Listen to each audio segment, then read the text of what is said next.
여러분 안녕하십니까? 신종 코로나 바이러스 확산에 지역 자동차 업계도 긴장하고 있습니다. 중국에서의 부품 수급 문제로 르노 삼성차마저 다음 주 단기 휴업에 들어갈 예정인데요. 사태가 장기화될 경우 지역 자동차 부품 협력업체들도 피해가 우려되는 상황입니다. 정은주 기자가 보도합니다. 르노 삼성차가 다음 주 2, 3일 정도 휴업을 검토 중이라고 밝혔습니다. 중국 협력업체가 오는 10일 이후 공장을 재가동할 거라고 알려왔지만 물류기간 등을 고려하면 11일 이후 2, 3일 정도 부산 공장 휴무가 불가피하다는 겁니다. 하지만 일본, 멕시코 등 르노그룹의 글로벌 협력업체에서 부품을 공급받고 있는 르노 삼성차의 경우 중국산 부품 의존도가 낮아 휴무 이후에는 공장 가동을 정상화할 수 있을 걸로 보고 있습니다. 저희가 다른 국내 회사보다는 중국 부품 비율이 낮지만 현재 중국 국가 전체적인 상황을 봤을 때 일부의 부품이라도 이제 공급이 되지 않을 경우에는 저희도 영향을 미칠 수밖에 없습니다. 지역 자동차 부품 업체들이 더 우려하는 부분은 다른 국내 완성차 회사들의 공장 가동 중단입니다. 부산의 자동차 부품 업체는 모두 240여 곳으로 완성차 기준 매출의 절반 이상이 현대차로부터 나오고 있는 가운데 현대, 쌍용차 등 국내 완성차 업계가 공장 가동을 중단하면서 지역 자동차 부품 업체들의 우려도 깊어지고 있습니다. 공장 가동을 멈춘 지역 업체가 아직은 없지만 다음 주부터가 고비일 거라는 게 업계의 대체적인 전망입니다. 부품업체가 셧다운을 하고 있는데 아직까지 아무것도 없는데요. 아마 이런 시기가 다음 주 되면은 아마 한두 군데 업체가 생기지 않겠나 이렇게 봅니다. 예측이 없다 보니까 그게 오히려 더 힘들다고 생각이 듭니다. 이런 가운데 상황이 악화돼 중국 공장과 국내 완성차 업계의 휴업이 길어질 경우 지역 자동차 부품 업계의 피해도 현실화되지 않을까 우려됩니다. MBC 뉴스 정은주입니다. 부산에서 신종 코로나 감시 대상 인원이 꾸준히 늘고 있습니다. 부산시 보건당국은 오늘 기준으로 능동감시 대상자가 61명, 자가격리자가 26명으로 부산의 관리 대상 인원이 전날보다 5명 늘어난 87명이라고 밝혔습니다. 이 중 2번과 12번 확진 환자와의 접촉이 확인된 2명이 새롭게 부산시로 통보돼 자가격리 중입니다. 한편 중국 후베이성에서 입국한 뒤 연락이 두절된 중국인 2명은 아직까지 연락이 닿지 않아 법무부와 경찰이 계속 소재를 파악 중입니다. 짝퉁 명품, 또 은밀히 거래되는 값싼 국산 담배, 모두 밀수를 통해 우리나라로 공급되고 있는 물품들입니다. 밀수입을 시도한 한 수입업자가 세관의 엑스레이 장비에 덜미를 잡혔습니다. 임선웅 기자입니다. 지난해 8월 부산 본부세관이 엑스레이 장비로 촬영한 화물 컨테이너입니다. 중간 쪽에 어두운 부분에 진한 정도가 다른 부분이 있습니다. 수입업자 57살 A씨가 제출한 신고서에 따르면 이 컨테이너엔 중국산 순만 들어있어야 하는데 수채 아닌 뭔가가 섞여 있다, 밀수품일 가능성이 있다는 의미입니다.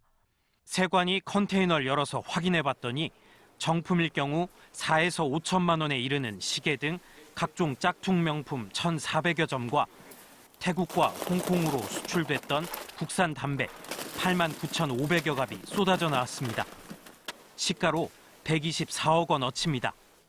경제적으로 좀 어려움이 있어가지고 그걸 만회하려고 이번 밀수품을 가져와서 어떤 시세 차익을 노리고 그 경제적 부담을 덜려고 했던 걸로 파악됐습니다. 이렇게 밀수입된 짝퉁 명품은 짝퉁 도소매상에게 팔려나갑니다. 한 보루당 13,000원을 주고 중국에서 몰래 들여온 국산 담배는 재래시장 등에 28,000원에서 3만 원에 공급되고 있습니다. 음성적으로 세금을 납부하지 않고 판매가 되면 그 차익을 많이 얻을 수 있기 때문에 최근에 담배 밀수입이 많이 되고 있습니다. 세관으로부터 사건을 넘겨받은 검찰은 A씨를 구속 상태로 재판에 넘겼습니다. 대규모 밀수가 드러나면서 세관은 부산항 등을 통해 들어오는 화물에 대한 모니터링을 한층 강화하고 있습니다. MBC 뉴스 임선응입니다. 이른바 1% 미술품. 건축물 미술 작품의 유사 복제 의혹과 부산시의 부실 시민 논란 연속 보도해드렸습니다. 오늘은 마지막 보도입니다.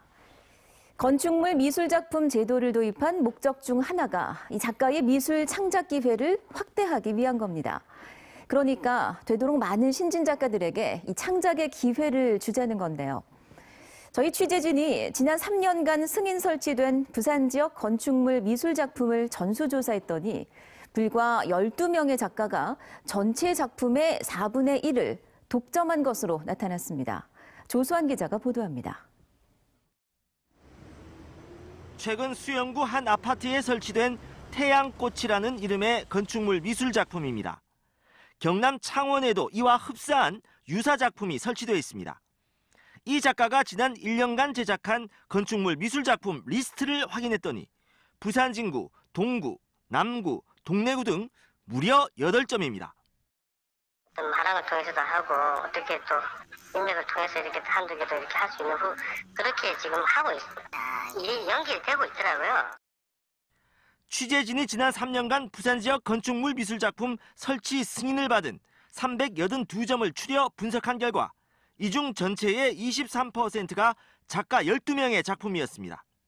같은 기간 작가 210명이 건축물 미술 작품에 참여했지만 이 중 불과 12명이 전체의 4분의 1을 독점한 겁니다.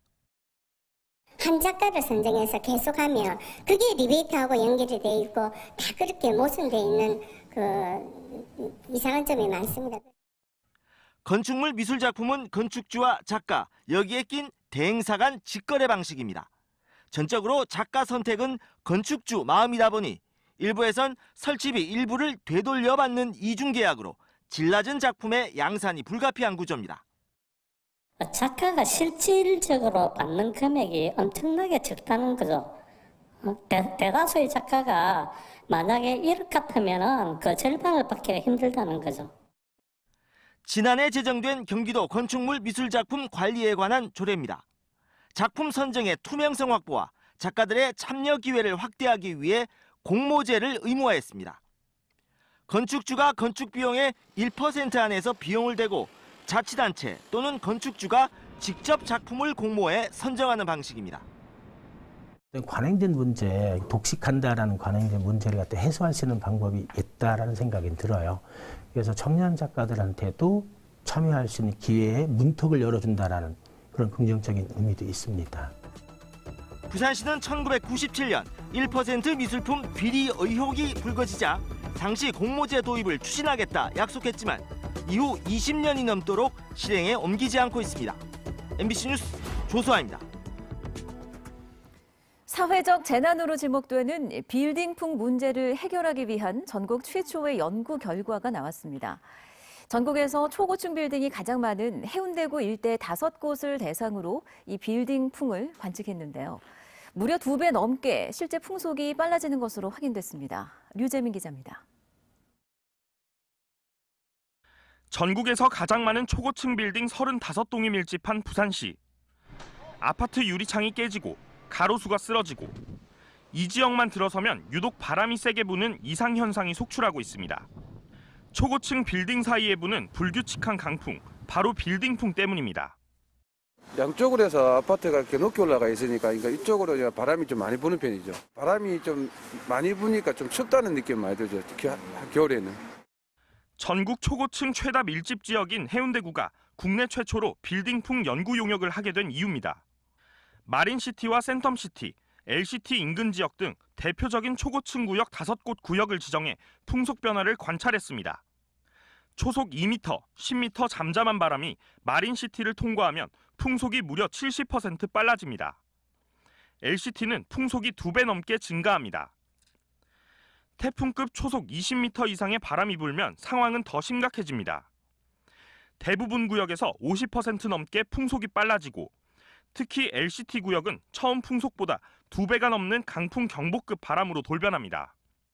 아파트나 이런 건물들이 어떻게 배치되느냐에 따라서 바람 길이나 이제 바람골이 이게 달라지고 이런 부분이 있어서 좀 이렇게 그 도시나 이런 건물들 지을 때 좀 그런 디자인도 한번 좀 이렇게 눈여겨봐야 되겠다. 하지만 조사 대상 구역 주변 빌딩풍의 영향권이 어디까지 그리고 얼마나 어떻게 미칠지에 대해선 이번 연구에 빠져 있어 한계로 남아 있습니다. 해운대구청은 이번 결과를 토대로 빌딩풍 대책을 수립하겠다는 계획입니다. 평상시에 이 바람에 대한 영향에 대해서 피해를 저감할 수 있는 방안을 찾는 것, 또 거기에 대해서 우리 국민들이 대처할 수 있는 요령을, 시나리오를 만들어내는 것, 이것이 나는 필요하리라고 생각하고. 부산시도 올해 지역 맞춤형 재난안전 R&D 사업에 선정된 빌딩풍 용역을 3년에 걸쳐 시행할 예정이어서 사회적 재난으로 지목되는 빌딩풍의 정체를 밝히기 위한 연구들이 더 활발해질 것으로 보입니다. MBC 뉴스 류잼리입니다. 해운대 LCT 앞 해수욕장 보행로 철제 울타리가 결국 2달여 만에 철거됩니다. 해운대구는 오늘 부지 소유주인 A건설사와 LCT가 부지 매매 합의서를 체결하고 내일 철제 울타리를 우선 철거하기로 했다고 밝혔습니다. 부지 매각 대금은 서로 공개하지 않기로 했으며 LCT 측은 A건설사에 대금을 지불하고 부지 관련 권리를 모두 넘겨받은 뒤 해운대구에 기부 체납할 계획입니다. 김석준 부산교육감은 오늘 오후 3시 부산교육청에서 박경철 부산지방해양수산청장, 이희길 한국해양레저네트워크 이사장과 함께 청소년들에게 문화예술 체험의 기회를 제공하기 위해서 부산 방과 후 행복카드 협약을 체결했습니다. 이번 협약으로 부산지방해양수산청과 한국해양레저네트워크는 학생 본인과 동반자 4명까지 요트 승선과 서핑 체험 요금 등의 할인 혜택이 제공됩니다. 또 뮤지엄 단은 미디어 아트 체험 등의 학생 본인의 체험료를 할인해주고 CGV와 메가박스는 상영 영화와 매점 이용 시 할인 혜택을 제공합니다. 어려운 이웃을 돕는 사랑 나눔 캠페인이 사랑의 온도 91도를 기록하며 목표 달성에 실패했습니다. 부산 사회복지 공동모금회는 지난해 11월 20일부터 시작한 사랑 나눔 캠페인을 마감한 결과 목표액 127억 원에 못 미치는 115억 5천여만 원을 기록했다고 밝혔습니다. 개인 기부는 61억 7천만 원으로 지난해보다 6억 4천만 원 증가했지만 불황 탓에 기업의 기부가 53억 9천만 원으로 16억 8천만 원 감소해 전체 기부금이 줄어든 것으로 분석됩니다. 부산시는 재난관리기금으로 구매한 마스크 8만 개를 어제부터 쪽방과 장애인, 노인 복지시설을 통해 취약계층에 보급하고 있다고 밝혔습니다. 이와 함께 마스크 8만 개로는 수량이 부족하다는 판단에 따라 국비와 시비를 지원받아 시행하던 미세먼지용 마스크 지급 사업을 앞당겨달라고 자치구군에 요청했습니다.